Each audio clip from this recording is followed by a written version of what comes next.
Now we'll come back to our, for including myself, for resource persons. If you have any questions, please switch on your mic and you can ask the questions on any of the themes, or you can share your reflections also, so that we are enriched by your reflections and your ideas and your thoughts also. So please switch on the mic, and if you have any comment, any question, or any observation, please address to any one of us. So Sheila is present. Mark also is present, you can see. Angelito is in journey, so he cannot respond, but I think on his behalf, we can respond. So please switch on the mic. Looks like you are satisfied with the presentations today, but I will request Sheila and Mark, they can add some more reflections on what they have presented to go deeper into that. So Sheila, could you take up the floor? When I was reflecting again for the presentation, I found that the energy from wisdom as a giver of life, and seeing really calling on us as in the feminine dimension, but in particular for the woman, to see how God has particularly given us a gift to carry on, and our physical nature, the really as life givers, and calling on our brothers to see in their own way they are also life givers. The other piece is that we continue to follow on St. Francis. You know, now we're celebrating his centennial, 8th centennial of his death. And so both Pope Francis and Pope Leo are carrying it forward. And in the way of peace building now, which seems to be an area that Pope Leo is really promoting because of the concern of our countries. And it is very much related to the ecological issues. And it's a way for bringing us forward in a way that we can be challenged to do our part to carry on what's necessary, and to be as our St. Francis said, please God, give me that love that you experience so that I can love others in the same way. And so I think that that's what we're called upon to do. Thank you for the chance to respond again. Thank you, Sheila. Mark, would you like to say something? I can. I will share my slides again and perhaps go in a little bit more detail on ecological virtue, if that's okay? Yeah. Okay.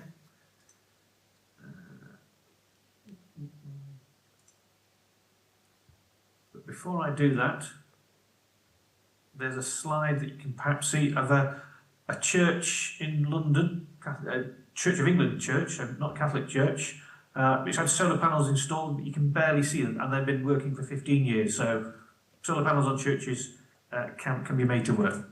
Okay, let's talk more about ecological virtue. So I'll talk briefly. So the theological virtues that are in the Catechism that come from St. Thomas Aquinas in the Summa Theologica, all the sort of quotations in here are from that, from Summa Theologica. The ascent of faith is the ascent of the intellect to something unseen. It's worth highlighting that all worldviews, including science, have assumptions, and arguably scientism, not necessarily science, but scientism, so faith in science, has more assumptions than Catholicism. Talk a little bit about love. So the golden rule that applies across cultures: love your neighbour as yourself, love your enemy. God's neighbour and creatures to God's honour and man's use. Thus does God love them out of charity.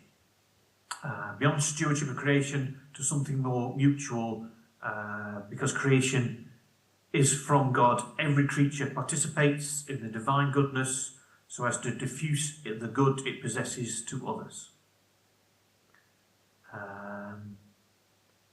On prudence of the evils that man has to avoid, some are of frequent occurrence, the like can be grasped by reason, and against them caution is directed, either that they may be avoided altogether, or that they may do less harm. Others there are that occur rarely and by chance, and these, since they are infinite in number, cannot be grasped by reason, nor is man able to take precautions against them. Although by exercising prudence he is able to prepare against all the surprises of chance, so as to suffer less harm thereby. So, Thomas Aquinas effectively talked about the situation in which we found ourselves, and the precautionary principle, which is sort of in European law, risks roughly, and interpretations, risks should not be taken for greed. They can be taken for other things, but not for greed. Justice, a just man gives to another what is his through the consideration of the common good. Justice is observed towards all, so not necessarily just humans, but to nature. We are all equal in the sight of God, so does that mean we are entitled to equal amounts of CO2? Liberality means giving generously to others while still keeping enough to support you and your family, and just applies to God and creation, at least gratitude. So saying great is part of our ecological response, being grateful to God for what we eat. Courage, magnificence, accomplishment of great and lofty undertakings with a certain broad and noble purpose of mind. Confidence that with this the mind is much assured and firmly hopeful in great and honourable undertakings. We're going to need that to address the climate crisis and the planetary crisis. Patience, the voluntary and prolonged endurance and endurance of arduous and difficult things for the sake of virtue. We're going to need that as well. Perseverance, the fixed and continued persistence in a well-considered purpose. Again, we're going to need that. I'll stop there. Okay.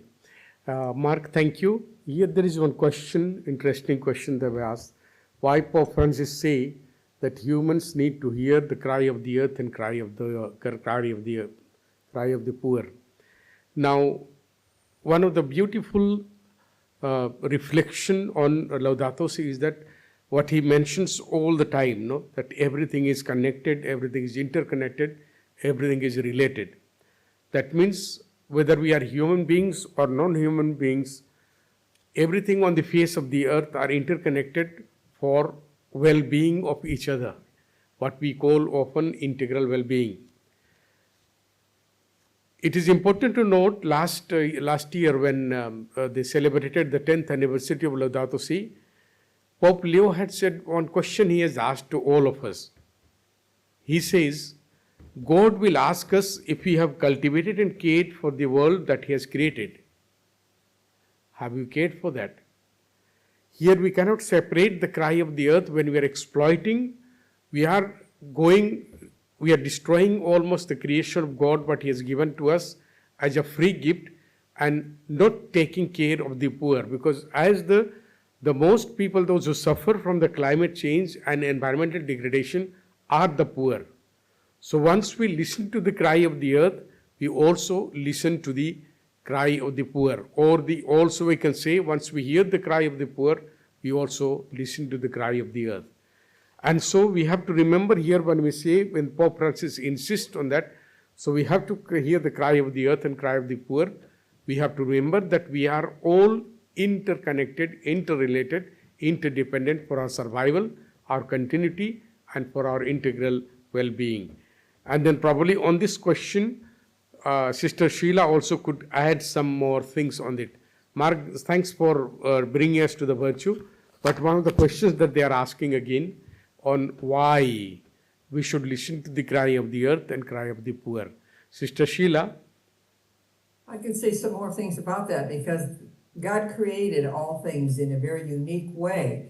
So as a way of responding to that relationship which God has given us as a gift, then we need to take care of those areas. Relationship with one another on a human dimension, but also all of creation. And that's what Pope Francis and St. Francis, we go into ecstasy over creation because he could see in a little worm. If Francis was walking and it was raining and then there was a little worm on the sidewalk, he would pick it up and put it over for safety. So he had that kind of sense of interconnected, of being life-giving, of listening to the vulnerability. And so that the way that we are able to take that whole dimension into our lives, then the stewardship that we're being asked to do becomes natural to us. You know, the air we breathe and the distance that we gaze into. All of this beauty becomes a part of us as we listen to the voice, the uniqueness of who they are and how they speak to us in the place of contemplation. And that's what I would say with my heritage as a Franciscan and as a person who is responsible for the care of the earth, by listening closely to what are the needs. That means environmentally, is there a sense of well-being there in terms of our care, if we're doing extractions? What is our needs in terms of what we use on a daily basis? You know, all of this is a reverent way of living and to responding to the needs of all of creation and of one another in a special way. Thank you, Sheila. Now, from Congo, they are thanking us for organizing this course because they do not have the chance to listen to these teachings. From Caroline Tiffany, she is asking one question: what is the throwaway culture and how does it show up in our lives, people, thing, food, information, etc., etc.? So, would you respond to that also? Throwaway culture, how does it show up in our day-to-day lives? Is this for me, Prem? You want me to say something about the justice area or Okay, Mark? okay. I think in terms of the justice, you know, it's about accountability and responsibility and being able to be in dialogue, that everyone has a chance to have the benefit of whatever it is that you're talking about. So if you want justice, then you have to be a peacemaker. So it's about that whole integration of your person, the person of integrity, out of which you speak and how you act and what you read. And that's shown in the values that you have, that you carry forth, and the behaviors that demonstrate those values, and the nonviolence which opens you up in a disarm and in an unarming way, so that you are able to bring forth then the Catholic social teachings in terms of our principles, and then in terms of planning with which we call the C and the judge and the act. And then we make changes in our programs and changes in our advocacy. But all of that is in a justice way of carrying forth a way that we want to turn the world into a place that is safe for all and that everyone benefits in a way that is necessary for them. Thank you, Sheila. Now, there is one question for Mark, if you can respond to that. Mark, what do you mean by eco-puritanism? Could you please respond to that, Mark? This question is coming for Olga Sanchez. Yeah, absolutely. So, Puritanism was a particular strand of Protestantism that sort of defined itself against Catholicism in the sense of wouldn't have statues, wouldn't advocate beauty in a religious context. So there's a danger in responding to environmental questions of anybody, but including Catholics, of finger wagging, telling people that they're wrong, etc. And that is a danger in a range of ways, but in particular how effective it will be in the long term. So it's better to sort of try and think of how to respond, making clear how caring for the earth can bring greater joy. That would be sort of my simple sort of take on, think about how living a simple life, which the sister and many other religious around the world, that they live simple lives, and often they are more joyful than people living a consumerist life. Okay. Now, there is a comment from Minnie Fraser, Diocese of Hexham and Newcastle. When we hear the stories of people who have left their homes, maybe due to climate change, and moved to places where they are not welcome, it is difficult to have hope. We need to spread the message of tolerance and compassion. I think this, our Andy would have been very good, could have given very good answer. But still, if one of us can give the answer to this, we need to spread the message of tolerance and compassion. We're talking about climate change and those who move from. We can also talk about ecological migration. I think that it's very important to have that welcoming attitude about yourself. And we see that with some of the demonstrations that are happening even in this country, that people are going out of their way to provide food, to check on them to see if they're okay, you know, to give them words of encouragement, all of that.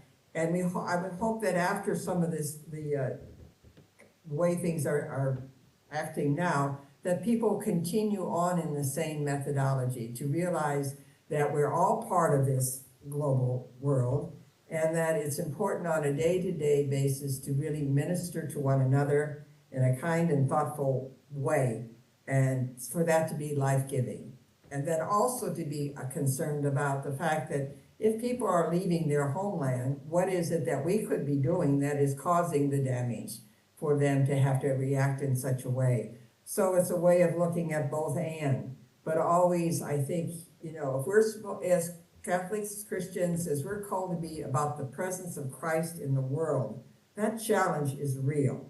And so to have that as uppermost in our mind with whoever we meet, because we don't know what people are suffering. We don't know if someone we meet on the street is a person who just came recently or has been here for years.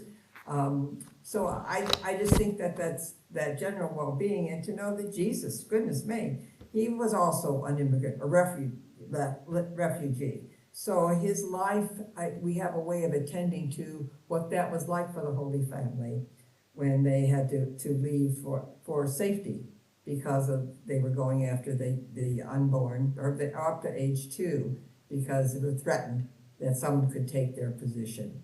So I think that in general, look at what's being proposed. Be active in any of your countries, because we're so global that one leader affects another leader, and be clear about what it is that we are finding ourselves being called to do. Okay. Thank you very much, Sister Sheila. Thank you very much, Mark. And we thank also Angelito Andy Cortez, who is not present, for your beautiful presentations. You have enriched us, definitely. And then I'd like to conclude with few information, because I just came back 2 days back from the hospital. So we are not able to coordinate well with our offices here from Secretariat and Information System. So some of you have, although I have sent the link for today, some of you have not registered yet, but I'm ready to help. We have 3 days, Friday, Saturday and Sunday. I'll try to do my best to conclude everything. And we have sent an email today, how to in the sense, credentials some of you have received, but I'm assuring you that we have not put still the Moodle platform. So once you receive, I think by tomorrow or day after tomorrow, definitely you will receive, all of you. You can always enter into the website of Gregorian University, and you can go to either to the libraries section or our own online course, and then you can find all the materials there. So I'm very sorry that we could not coordinate well with our officers here, but now I assure you that everything will move very fast.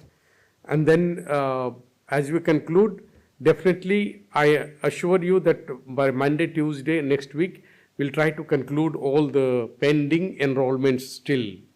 And we appreciate your active and very creative participation, although some of you could not put on your mic to ask some questions, but there are many questions on chat.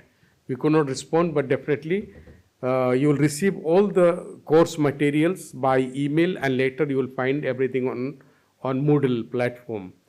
And we thank our three technicians here, Alessandro Satanino, Umberto Rossi, and Roberto, those who help us always to register everything so that we can watch later also and enrich what we have learned here. Our next session is on 26th of March, the same time, and definitely, as you have noticed, I'm repeating again that we're not concentrating on the text of the Laudato Si, but our own experiences. Today it was necessary to present the theological part and ethical part of what we mean by the gospel of creation. And then I do hope that you have received what we wanted to share with you, especially from Sheila, Mark, and Angelito. So thank you very much, and God bless you. Continue to be with us. And I again thank Sheila, Mark, and Angelito for being with us and sharing their rich experiences. Thank you, and God bless you.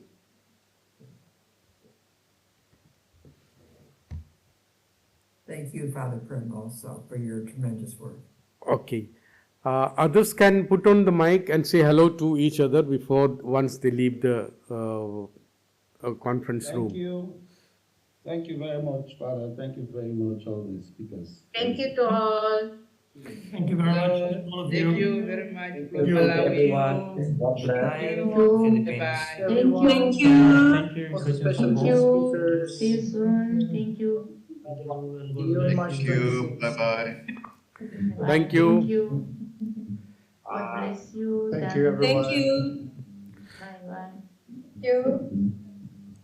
Thank you. Thank you. Thank you. Thank you, everybody. Thank you, everybody.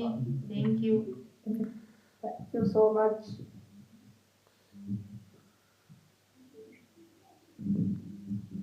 It would have been good to say from where are you saying hello to us.